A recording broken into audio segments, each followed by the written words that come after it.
Welcome back to the 12 Days of Star Sign. I am your host, Ilona Pamplona. And today we are going to go right into today's sign, Virgo. So, Virgo in mythology is represented by the goddess Estrella. So, after Pandora opened the box, releasing all of the plagues and sources of human suffering, the only thing left in the box was hope in the form of goddess Estrella. She is represented through her maidenship. She was a virgin goddess, and she was known as the caretaker of humanity because the point of her still being in the box was the idea that hope was really one of the only things that could remain to ensure that humankind would not die. And so when we look at the glyph that represents Virgo, we see the M with the loop. Some people believe that the M represents the word maiden because a virgin is a maiden. Some people believe it is the cycle of life. The M is the life, and the cycle is death and rebirth and coming back to the cycle. And some people believe that it is the chastity of her maidenship, where no impurities can come through. And so, at the end of the day, what we can take away from the mythology of Estrella is the ideas of virtue and the ideas that there's an order to how things work. Once she realized that Earth was not where it needed to be. She didn't want to leave, but she was placed as a constellation, and it said that she will return when everything's back in order. So there's like a waiting of the return of Estrella, um, but with the faith and the hope that things will come back to order. And when we look at her elements and qualities, she's earth, measured, grounded, practical, which we've seen with Taurus, and mutable, flexible, adaptable, which we've seen with Gemini. Now, when we begin to see these combinations, we can see how we, first of all, can interpret that any placement that Virgo's in represents service. Because in a box full of plagues, Virgo was a cosmic tribute of service to ensure mankind wouldn't expire. She represents health in all of those plagues on the earth element. She was the only remedy to heal mankind.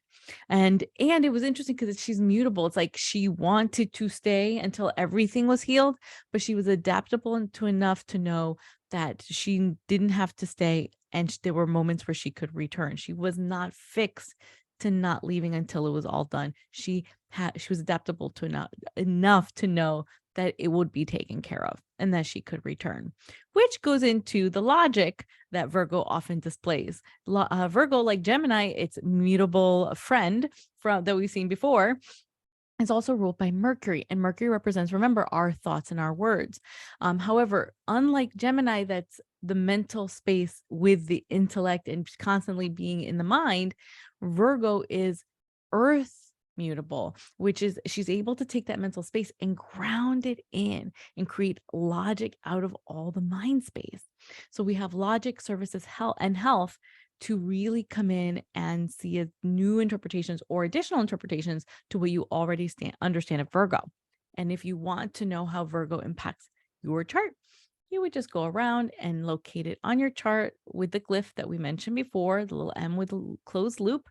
Um, you want to ask yourself, what planets do I have Virgo in?